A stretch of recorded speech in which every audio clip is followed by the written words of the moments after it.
कल्याण डोंबिवली महानगर पालिका के कर्मचारी रामदास रतन कारवारी के बंधु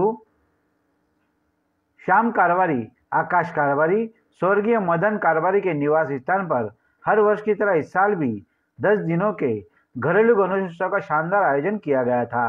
इस वर्ष की गणेश मूर्ति और सजावट की बात की जाए तो बापा की मूर्ति को रंग बिरंगे फूलों से सजाया गया था। ये सुंदर मनभावन झांकी निर्माण करने में विकास कारवारी, रोहित कारवारी, दक्ष कारवारी, यज्ञेश कारवारी, संकेत कारवारी तथा विपिन कारवारी का द्वारा किया गया था। इस गणेश उत्सव को सफल बनाने में शिवसेना की महिला भूतपूर्व नगर सेविका चंदन मदन कारवारी भी योगदान देती है। इसके अलावा कारवारी परिवार की महिलाओं का भी उत्सव में सहयोग रहता है।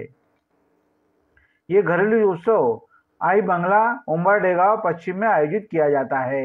गणेश मूर्ति को पार्वती की मूर्ति को सिंहासन पर विराजमान किया गया था। इस घरेलू उत्सव को भी प्रति साल की तरह इस साल भी भूमिपुत्र पार्टी के राष्ट्रीय अध्यक्ष चंद्रकांत लंबाजी मोटे ने भेंट देकर बापा की मूर्ति के दर्शन लेकर खुद को धन्य किया।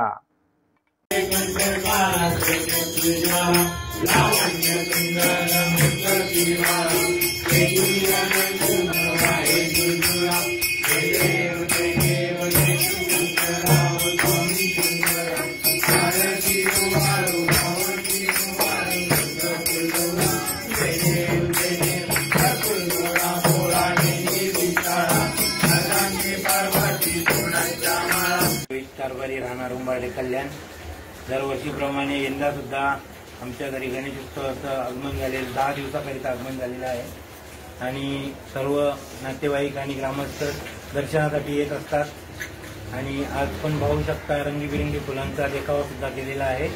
भूमिपुत्र पार्टीचे राष्ट्रीय अध्यक्ष चंद्रकांतजी मोटे साहेब सुद्धा दर्शनाकरिता आलेले आहेत। धन्यवाद।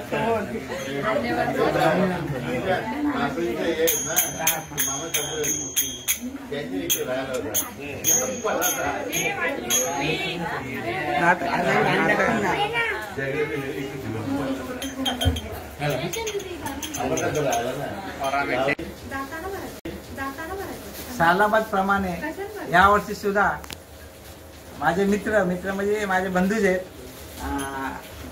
रामदास कारवारी आणि श्याम कारवारी यांच्या घरी 10 दिवसाचे गणपती विराजमान झालेले आहेत आणि या ठिकाणी जो देखावा आहे, देखावा पाहण्यासाठी गावातील ग्रामस्थ, मित्रमंडळी व नातेवाईक मोठ्या प्रमाणात गणपती दर्शन करण्यासाठी इथे येत असतात। आणि विशेष सांगायचं बोललं की ह्या घरामध्ये गणपती विराजमान झाल्यानंतर असं वातावरण निर्माण होतं, भक्तिमय वातावरण, एकदम भक्तिमय, घरात आल्यानंतर एकदम भक्तिमय वातावरण निर्माण होतं। आणि विशेष म्हणजे घरातील जे मंडळी महिला वर्ग सुद्धा त्यांचे आई आणि इतर मंडळी सुद्धा त्यांचे गणपती ते चांगल्या प्रकारे घरात आल्यानंतर वातावरण निर्माण करतात, म्हणजे उत्साह निर्माण होतो। विशेष सांगायचं बोललं तर ह्या घरामध्ये आल्यानंतर एकदम भक्तिमय वातावरण निर्माण होतं। आणि हा विशेष सांगायचं म्हणजे की असे सांगतात गावातील ग्रामस्थ की हा जो गणपती आहे हा जो आपण जी मनोकामना मनात भक्तिमय जे करून मनोकामना जे करतो ती पूर्ण होती, म्हणजे गणपती हा नवसाला पावतो असे इथले ग्रामस्थ बोलत असतात।